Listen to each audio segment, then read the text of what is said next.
여러분, 한 해를 시작한 지가 얼마 안 된 것 같은데 벌써 마지막 주일입니다. 오늘은 전도서 11장 4절에서 6절에 있는 말씀을 중심해서 성취하시는 하나님이라는 제목으로 이제 말씀을 나눕니다. 예수님께서는 누가복음 14장 25절 이하에서 제자가 되기 위해서는 어떠해야 할 것인가를 말씀하시고 계십니다. 거기 보면 부모, 처자, 형제, 자매, 심지어 자기 자신까지 미워하지 않고서는 능히 내 제자가 되지 못하리라 그랬습니다. 누구든지 자기 십자가를 지지 않는 자도 능히 내 제자가 되지 못하리라 말씀하셨습니다. 그러시면서 예수님께서는 두 가지 이야기를, 내용은 같은데 두 가지 이야기를 하시고 계십니다. 하나는 망대를 세우는 자의 이야기, 그리고 전쟁에 나가는 임금 이야기를 하십니다. 그 중에 첫 번째 이야기인 망대를 세우는 이야기는 망대를 세우고자 할 때 자기가 가진 것이 그 망대를 준공하기에 족할는지 먼저 비용을 계산해 보는 것이 당연한 일이 아니겠느냐고, 만약 그렇게 하지 않고 일을 시작했다가 기초만 쌓고 만약 능히 이루지 못하는 일이 벌어진다면 사람들의 비웃음거리가 되지 않겠느냐고 말씀하십니다. 이 이야기는 우리가 예수 그리스도를 믿고 따르기 전에 따져보고 계산해보고 내가 능히 끝까지 예수님을 따를 수 있을 것인지 생각하고 예수 그리스도를 믿고 따르는 것을 시작하라는 거예요. 중간에 예수 믿는다고 따라 나왔다가 신앙생활 시작했다가 중간에 그만두면 이건 정말 망대를 세우려고 했다가 공사 시작해놓고 마치지 못하는, 그래서 아무짝에도 쓸모없이 고생만 하고 허비만 하고 사람들에게 비웃음만 당하는 그런 꼴이 되고 만다는 거예요. 여러분, 이것은 무엇이든 시작한 일은 그 일을 성취해야 된다는 말씀인 것입니다. 유익하고 그리고 우리에게 복이 되게 하려면 반드시 시작한 일은 끝을 맺어서 이루어야 된다는 거예요. 만약 그렇지 못하면 우리는 비웃음거리가 되고 말 것이라는 것입니다. 실제로 우리 인간은 실수도 많고 예측한 것도 빗나갈 때가 많아서 사실 시작은 곧잘 멋있게 잘 해놓고 그 일을 이루지 못해서 부끄럽게 되는 일들이 종종 있습니다. 그러나 우리 하나님께서는 그렇지 않으시죠. 하나님은 그 뜻하신 일을 반드시 이루시는 분, 성취하시는 분이십니다. 하나님은 너무너무 지혜로우시고 무엇이든지 하실 수 있는 능력을 가지고 계시고, 그래서 하나님께서 뜻하시고 계획하신 일을 이루실 수 없는 일이 하나도 없으시죠. 여러분, 그래서 오늘 성경 본문의 말씀은 그 하나님을 만사를 성취하시는 하나님이라 그렇게 기록하고 있습니다. 어떤 하나님이요? 만사, 모든 일들을 성취하시는 하나님이시다. 그 하나님은 자신을 처음이요 마지막이라고도 말씀하시죠. 이사야 43장 19절 말씀에 보니까 보라 내가 새 일을 행하리니 이제 나타낼 것이라고 말씀하셨습니다. 이사야 44장 6절에서 7절에 있는 말씀을 보니까 이스라엘의 왕인 여호와, 이스라엘의 구원자인 만군의 여호와가 이같이 말하노라. 나는 처음이요 나는 마지막이라. 나 외에 다른 신이 없느니라. 내가 영원한 백성을 세운 이후로 나처럼 외치며 알리며 나에게 설명할 자가 누구냐? 있거든. 될 일과 장차 올 일을 그들에게 알릴지어다 라고 말씀하십니다. 여기서 이사야 44장 6절 말씀에 기록된 내용, 이스라엘의 왕인 여호와, 이스라엘의 구원자인 만군의 여호와가 이같이 말하노라.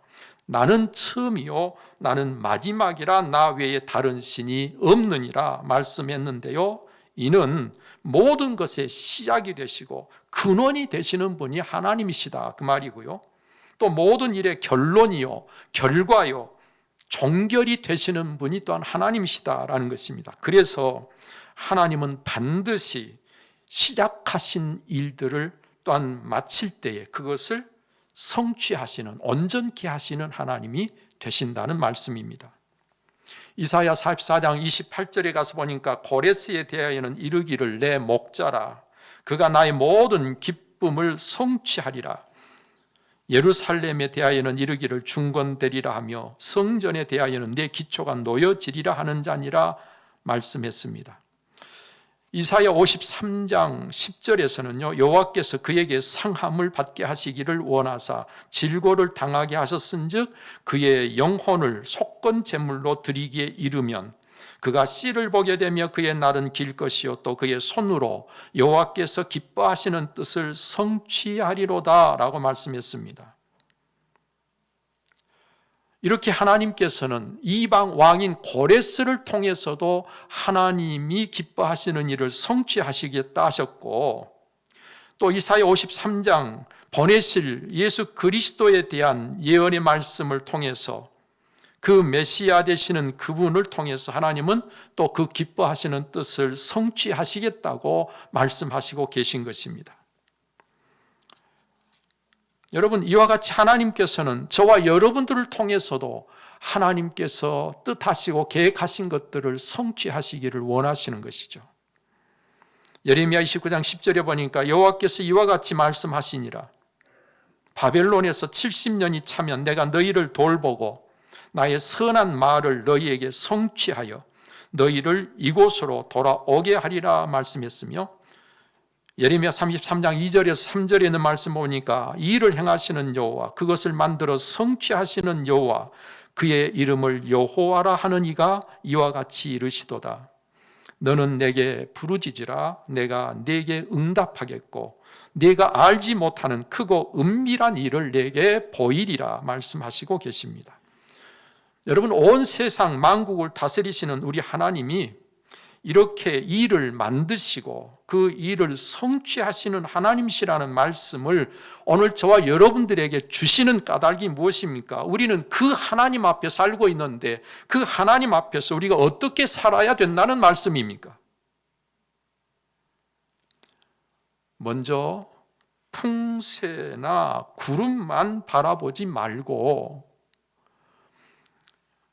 여호와 하나님을 바라보며 살아야 한다는 것입니다. 풍세만 보다가는 파종하지 못한다 말씀하신 것은 형편만 좋아지기를 기다리다가는 아무 일도 시작할 수 없다는 거예요. 시작조차도 못하고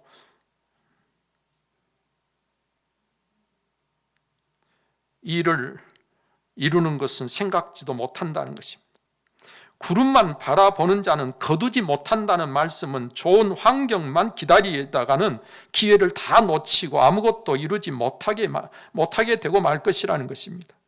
이 모든 것을 다스리시는 하나님을 바라봐라. 하나님께 마음을 둬라. 모든 환경을 넘어서서 일하시는 하나님을 바라보고 하나님께 마음을 둘 때 오늘 우리는 해야 될 일을 시작도 할 수 있고 그것을 이루는 자가 될 수도 있다 그 말이에요.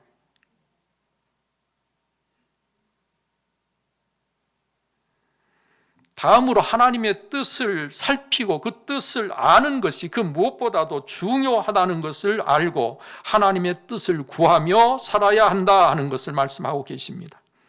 하나님의 뜻은 서고 반드시 이루어 성취하시는 하나님이 되시기 때문입니다. 여러분, 그래서 너는 내게 부르짖으라고 말씀하시게 된 거예요. 하나님의 생각은 우리의 생각과 다릅니다. 하나님은 처음도 끝도 다 아시지만 우리는 아는 것이 별로 없습니다. 그래서 이사야 55장 8절 9절에 뭐라 하셨어요? 이는 내 생각이 너희의 생각과 다르며 내 길은 너희의 길과 다름이니라. 이는 하늘이 땅보다 높음같이 내 길은 너희의 길보다 높으며 내 생각은 너희의 생각보다 높음이니라 하셨어요. 여러분, 하나님과 우리의 생각이 다른 거예요. 하나님의 판단과 우리의 판단이 다른 거예요. 또 우리가 지혜롭다고 해도 하나님의 미련함보다 못한 것입니다. 그래서 고린도전서 1장 25절에 이렇게 말씀하시죠. 하나님의 어리석음이 사람보다 지혜롭고 하나님의 약하심이 사람보다 강하니라. 여러분, 그러므로 우리는 우리 생각을 믿고 고집해서는 안 되는 것입니다. 하나님의 뜻을 찾고 구해야 하는 것입니다. 하나님께 부르짖어야 되는 것입니다. 그럴 때 하나님이 크고 비밀한 일들을 우리에게 알게 해주시겠다고 말씀하십니다. 다시 말하면 우리 생각이 잘못되고 틀렸을 때 하나님께서 무엇이 옳고 바른가를 알게 해주신단 말이죠.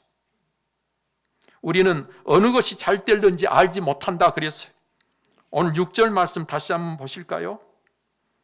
6절 다 같이 읽겠습니다. 너는 아침에 씨를 뿌리고 저녁에도 손을 놓지 말라. 이것이 잘 될는지 저것이 잘 될는지 혹 둘이 다 잘 될는지 알지 못함이니라. 그렇습니다. 우리는 알지 못합니다. 잘 되는 것 같다가 한순간에 모든 것이 끝나버리는 일들이 많습니다.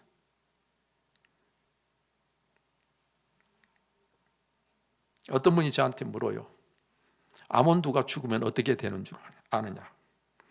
아몬드가 죽으면 어떻게 되는 줄 아느냐? 다이아몬드. 네. 미국의 템플 대학의 총장을 지낸 러셀 코넬이라고 하는 분이 자주 했던 이야기 중에 하나가 다이아몬드 밭이라는 이야기입니다. 그 내용은 이렇습니다. 알리 하페드라고 하는 제법 큰 농장을 가진 농부가 있었는데 그는 다이아몬드를 발견해 부자가 된 사람들의 이야기를 듣고 마음이 솔깃해져서 대대로 내려온 자기의 농장을 팔고 다이아몬드를 찾아 나섰습니다. 그러나 다이아몬드는 쉽게 발견되지 않았습니다.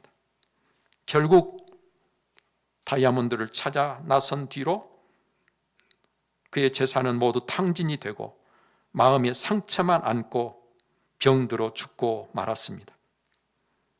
얼마 후 그렇게 죽은 이 알리 하페드의 농장을 구입했던 새 농장 주인이요, 그 사람의 그 농장에서 다이아몬드를 발견합니다. 그 밭이 바로 최고 다이아몬드 광산으로 알려진 골콘다 광산이 된 것입니다. 우리는 이렇게요, 굉장한 것을 옆에 두고서도 그것을 모릅니다. 그게 거기 있는지를 몰라요. 그래서 엉뚱한 데를 헤매며 인생을 다 허비합니다. 이렇게 어리석은 사람들이 우리 자신입니다. 알리 하페드만의 이야기가 아니라 사실은 오늘 우리의 이야기다 그 말이죠. 그런데 내가 몰라도, 내가 아는 것이 없어도 우리를 사랑하신 여호와 하나님은 다 알고 계십니다. 하나님이 알고 계시기 때문에 중요한 것은 다른 것은 몰라도 내가 그 하나님을 알고 내가 그 하나님의 뜻을 찾으면 하나님께서 나를 사랑하시기 때문에 내가 모르고 사는 것들이 해가 되지 않도록 나를 이끌어 주신다는 거예요. 다른 것은 몰라도 괜찮아요. 우리는 하나님을 알아야 돼요. 하나님의 뜻을 알아야 돼요.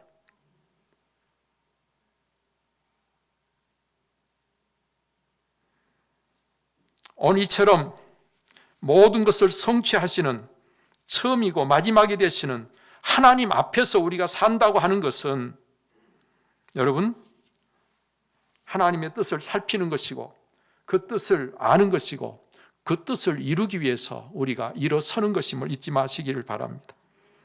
여러분, 그래서 우리가 하나님의 뜻을 깨달은 대로 그 뜻을 따르고 적극적으로 그의 뜻을 이루는 자로 살아가는 것이 그 하나님 앞에서의 마땅한 삶이 아니겠습니까? 여러분, 이렇게 살 때요, 하나님이 그의 뜻을 이루어 성취하실 것이기에 나 역시 하나님과 함께 이루고 성취하는 자가 되어서 그 복을 누릴 수가 있게 되는 것입니다. 이루지 못한 일들로 부끄러움을 당할 까닭이 없게 되는 것입니다. 그 마지막 결과가 가장 좋게 되어서 그 인생이 사람들 앞에 부끄러움이 아니라 자랑스러운 인생이 되는 것입니다. 저는 여러분들이 꼭 한결같이 이렇게 되시는 여러분 되시기를 축복합니다. 여러분, 이렇게 사는 것은요, 한마디로 말해서 여호와 하나님을 앙망하며 그를 경외하며 사는 것을 이야기하고 있는 것입니다. 하나님으로 경외하는 것, 그 하나님을 간절히 찾고 구하는 것, 이렇게 사는 것이 지혜로운 것이고요, 이렇게 사는 자가 형통하게 된다고 성경은 말씀하고 있는 거예요. 이스라엘의 동화 중에 새들의 불평이라고 하는 동화가 있습니다. 그 내용을 보면 이렇습니다. 창조자가 각양각종의 동물들을 만들어 산과 들로 내보내셨습니다. 그런데 이때 새들은 그 입이 뾰로통하게 튀어나왔습니다. 다른 동물들에게는 튼튼한 다리를 만들어 주시면서 왜 우리에게는 이렇게 가느다란 다리를 주시는 겁니까? 그런데다가 양 어깨에는 날개라고 하는 무거운 짐까지 매달아 주신 것은 도대체 무슨 이유입니까? 여러분, 이렇게 새들은 저마다 불평을 들어놓았어요. 창조주께서는 빙그레 웃으시면서 새들에게 말씀했습니다. 너희들이 무거운 짐으로 생각하는 양 날개를 활짝 펴보아라. 독수리가 맨 먼저 거추장스러운 짐으로 여겼던 육중한 양 날개를 활짝 펴서 힘껏 움직여 보았습니다. 그 순간 독수리의 몸은 깃털처럼 가볍게 창공을 날아오를 수가 있었습니다. 새들의 양 어깨에 붙은 것은 짐이 아니라 창공을 가르는 날개였던 것이죠. 우리가 혹 비상하게 할 날개를 짐으로 오해하고 착각하고 있는 것은 없는지 우리 자신을 돌아볼 필요가 있습니다. 여호와를 앙망하고 경외하는 일이 혹시 짐으로 여겨지지는 않습니까? 여호와를 앙망하고 경외하는 일이 짐이 아니라 하나님이 우리로 하여금 얼마든지 인생을 멋지게 비상할 수 있도록 해주시는 날개인 줄도 모르고 혹시 짐으로만 여기고 계시지는 않습니까? 창공을 나르는 새와 같이 하나님께서 달아주신 날개로 힘있게 차고 올라서 세상 누구보다도 멋진 인생을 살아갈 수 있는데 오늘 우리는 혹시라도 이것을 짐으로 여기고 낑낑거리고 있지는 않습니까? 성경이 이렇게 말씀하고 계십니다. 너는 알지 못하였느냐, 듣지 못하였느냐, 영원하신 하나님 여호와 땅 끝까지 창조하신 이는 피곤하지 않으시며 명철이 한이 없으시며 피곤한 자에게는 능력을 주시며 무능한 자에게는 힘을 더하시나니 소년이라도 피곤하며 곤비하며 장정이라도 넘어지며 쓰러지되 오직 여호와를 앙망하는 자는 새 힘을 얻으리니 독수리가 날개치며 올라감 같을 것이요 다른 박질하여도 곤비하지 아니하겠고 달려가도 피곤하지 아니하리로다. 그렇습니다. 여러분, 우리가 독수리처럼 힘차게 비상하려면 여호와 하나님을 앙망하며 여호와 하나님 그분을 경외하는 자가 되어야 합니다. 오직 하나님께 마음을 두고 그의 뜻을 찾아서 그것을 이루는 자로 오늘을 살아야 하는 것입니다. 그럴 때 우리가 곁에 무엇이 있는지 잘 몰라도 상관없이 모든 것이 합력하여 결국은 우리에게 선하고 유익한 것이 되고 복된 것이 되어지게 돼 있습니다. 곁에 다이아몬드 광산을 두고서도 그것을 알지 못해서 다른 곳만을 찾아 헤매다가 병들어 죽은 그 어떤 사람처럼 되지 않을 수가 있습니다. 그렇게 되기 위해서 오늘 저와 여러분들은 하나님을 그 누구보다도 간절히 찾는, 하나님을 앙망하는 자가 되어야 합니다. 그 하나님, 그분을 거룩한 두려움으로 경외하며 오늘을 살아야 되는 것입니다. 이제 어떻게 사시겠습니까?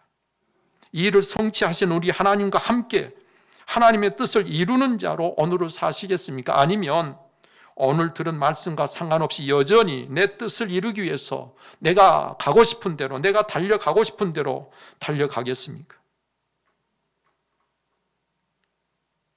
내가 이 일을 시작하고 그 일을 마무리하고 성취할 수 있는 능력이 있다면 상관이 없겠지만 여러분, 우리는 그런 존재가 못 됩니다.